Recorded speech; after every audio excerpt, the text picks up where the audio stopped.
तो भाई आपकी किसी लड़की से दोस्ती हो जाए और धीरे-धीरे बहुत प्रेम हो जाए और आपको लगे कि इसी के साथ ज़िंदगी बितानी है, इससे अच्छी लड़की कैसे मिलेगी? और एक दिन वो लड़की बताती है कि एक बात आपको बतानी थी कि मेरी किसी और से दोस्ती थी, किसी पुरुष से शारीरिक संबंध भी थे, ये मैं छुपाना नहीं चाहती थी।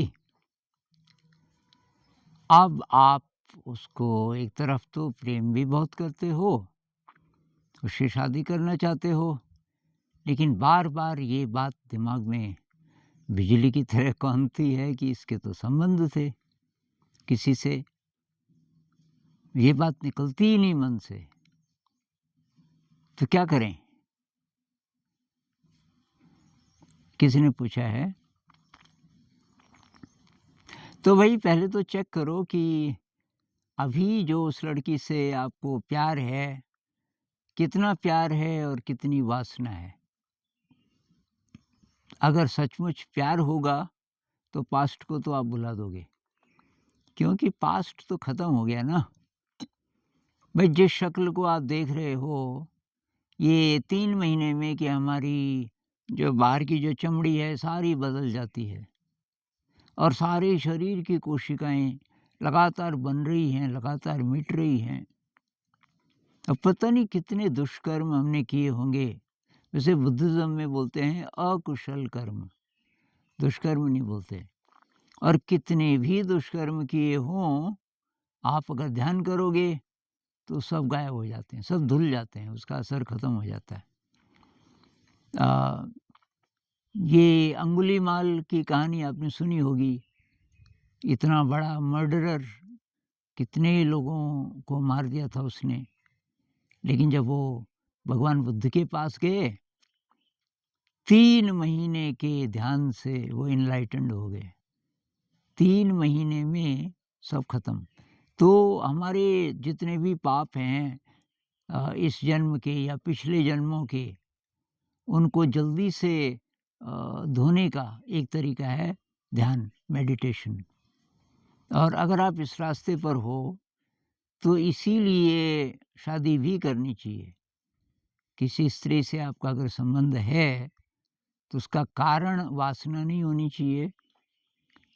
फिर तो हम सामान्य जीवधारी हो गए ना, सारे जीवधारी वासना की पूर्ति करते हैं, ये जो अट्रैक्शन है। तो ये नहीं, साधना के लिए उसका उपयोग करना है, उस दोस्ती का। जैसे शिव जी और पार्वती की कहानी है, तो ऐसे ही दोनों मिल कर के कैसे साधना में रह सकें। और अगर शादी करनी है, तो उसके लिए ये जो प्रेम का आवेग है, ये काफ़ी नहीं है। क्योंकि ये जो अचानक प्रेम किसी के लिए होता है ना, ये तो नहीं टिकता। अगर दोस्ती भी होगी, तो वो टिकेगी। तो इस संबंध को कुछ समय दो, उससे जो आपकी दोस्ती हुई है, तुरंत कोई फ़ैसला मत करो। तो कम से कम 2 साल तो केवल दोस्ती रखो एक-दूसरे से। शारीरिक दूरी रखो, दोस्ती रखो, एक-दूसरे के बारे में और जानो। अगर शादी करना चाहते हो, तो परिवार में माता-पिता और लोग भी होंगे, तो उनके साथ वो रह पाएगी क्या? अब कोई बहुत चरित्रवान हो, बहुत अच्छे घर की हो, ठीक-ठाक रिस्पेक्टेबल बैकग्राउंड की हो और झगड़ालू हो और घर को नरक बना दे, तो उसके क्या फ़ायदा? तो ये जो लड़की है इसको देख लो, और मुझे तो ऑनेस्ट लग रही है, उसने खुद ही बता दिया। तो उसकी और क्वालिटीज़ देखो, थोड़ा समय दो उसको।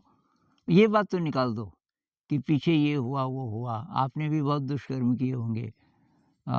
तो वो तो भूल जाओ आप, पीछे का ख़त्म। मेडिटेशन की अप्रोच ये है कि जो पास्ट है वो गया, उसको पकड़ के मत रखो, वर्तमान में जियो बस। और वर्तमान में अगर आप किसी के साथ रहना चाहते हो, और आध्यात्म वाले हो तो एक ही कारण है कि इस आध्यात्मिक यात्रा में उससे मदद मिले, और परिवार के साथ रहना है तो परिवार को वो स्वर्ग बना दे। तो ये बातचीत पहले से होनी चाहिए, पहले से उसको मम्मी-पापा से मिलाओ, और तो मम्मी-पापा भी उसको पसंद करें, देखें कि वो उस घर में ठीक से रह पाएगी कि नहीं, और इस अपॉर्च्युनिटी का उपयोग करो साधना के लिए। पीछे तो जो हुआ वो नहीं इम्पोर्टेंट, वो ख़त्म। इस पल से आप नए इंसान हो, और अ, बस आध्यात्म में आगे बढ़ने के लिए अ, ये इस रिश्ते में आप पढ़ रहे हो तो तब तो अच्छी बात है, और लेकिन समय दो इसको। तो मेरा ये मानना है कि कम से कम 2 साल दो।